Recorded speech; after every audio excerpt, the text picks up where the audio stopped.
Welcome back to the channel, guys and gals. This is Don over at Don's Tattoos Garage with my entry video into the Rust Bucket group build hosted by Marcelo over at Mars Garage, the Battle of the Beaters.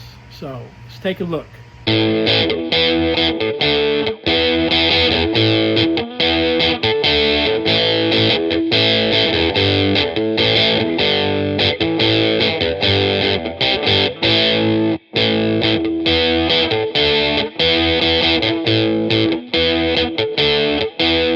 All right, everybody, let's take a look at this 40 Ford Coupe street rod that I'm going to build for the Mars Garage Rust Bucket Battle of the Beaters group build.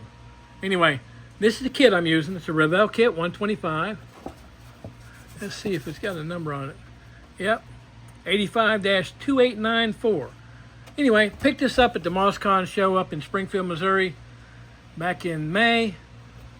Been wanting to build it, and I thought, you know what, this will make a great build for the Rust Bucket group build, because I am going to build it as a street rod. It's going to have the lowered suspension and looking good, but it's an old Rust Bucket that this kid got, decided to build it up, make a little street rod out of it. All right, hang on, we'll take a look at what's in the box. I'm not going to really do an unboxing. I'm not going to open the part bag up. I'm just going to leave the bag sealed up, but we're going to go through it real quick. All right, so we've got the instructions back here. The Revell 40 Ford street rod. I'm not going to go through those. Everybody knows what the instructions look like, what's going on in it. But I will pull out the decals. This decal sheet's from 2006. Don't know how well it's going to work out, but I'm going to try.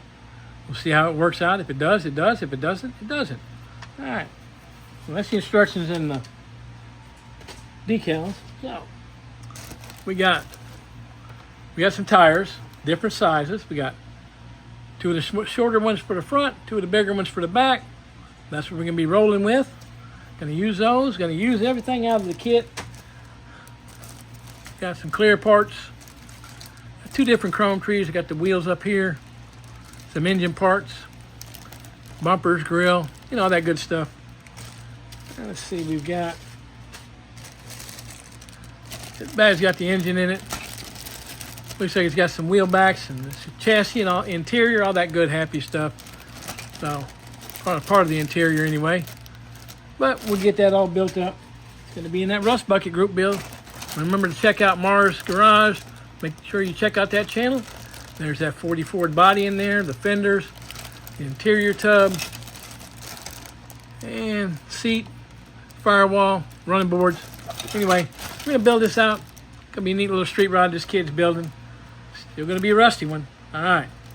That's what I got for the entry into this group build. Thank you, Marcelo, for hosting this. We'll get this thing built up, get it going. I do got a new shop card going. I haven't got anything ready to print yet, so if you start requesting, I'll put you on the list, but it's going to be a little bit later in August before I'm ready to send any out. If you want one, hit me up at that email address, and I'll get one out to you as soon as I'm ready to start mailing out. All right, everybody, that's what I've got. Thanks for watching, but stay tuned because I do have a tattoo story coming up. Remember to hit that thumbs up, subscribe, hit that notification bell if you do subscribe. That way you know when videos are coming out. Also, remember to share and also comment. I like reading comments. I like responding. And as I said, got a new shop card. It will be coming out soon. Gonna make a little add-on to it. I forgot something in it, but you'll see it in the next video. But that's what I got going on, everybody. Hope everybody has a great day. And remember, stay tuned for that tattoo story. All right, let's get into this tattoo story. So today's tattoo story is about a guy that come in and had a star constellation mapped out on paper. He wanted it on his shoulder. All right. So we did everything up, made him an appointment to come back because it was a busy time of year. But he came back on his day to get his tattoo. I got everything ready, got the stencil made up. And on the stencil, I asked him, I said, which way is up? So he indicated which way was up. I put an arrow. I said, make sure that's right. He looked at it. Yep, that's right. Okay. So if you've ever gotten a tattoo or seen somebody get a tattoo, normally an artist will use a stencil and put a map on the skin where they want to do the tattoo and how it's supposed to be lined out. Sometimes they use a marker and draw it on. Well, this particular time I used a stencil. got it put on. Everything was going real good. And look in the mirror, he wanted it moved. Long story short, we moved it like 5 times. Every time that arrow was pointing up. Get the tattoo done. He looks in the mirror, he's happy camper. Get him bandaged up, he's out the door. Another satisfied customer. Time for the next one. Well, at least that's what I thought. A few days later, he comes back to the studio. He says, "Can I talk to you?" I'm like, "Sure." I said, "How's the tattoo looking?" He says, "Well, we got a problem." I said, "Problem? What's wrong?" "It's upside down." I went, "Wait a minute. What do you mean upside down?" He said, "It's upside down." I'm like, "Let me grab that paper." I still had the drawing, and on the drawing I had also put the marker which way, the arrow which way is up, because that's what I made the stencil from. Well, he looked at it and looked at it. He said, "I guess I was looking at it wrong, and because it's upside down." I said, "Well, not a whole lot we can do." He said, No, I'm good.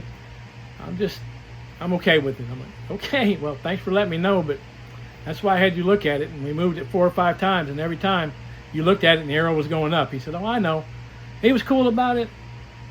Kind of scratched my head going, okay, well, if it was right side up and it was upside down when he seen the arrow going up, why didn't he say something? Maybe because he was a little excited to get it and wasn't really paying attention. Anyway, lesson of the story is, if you go to get a tattoo, definitely look at that stencil when it's on, before it goes on the skin. After it goes on the skin, make sure everything looks right, because the artist shouldn't have no trouble moving it around or what have you, making adjustments, because that's what we did. That's what I did as a tattoo artist. I wanted to make sure it was right where it was supposed to go and everything was right. Unfortunately, it wasn't. Stay tuned when I tell you a story later about a misspelled word. Yep, not by me, by somebody working for me. But anyway, all right, guys and gals, thanks for watching again. And as always, God bless.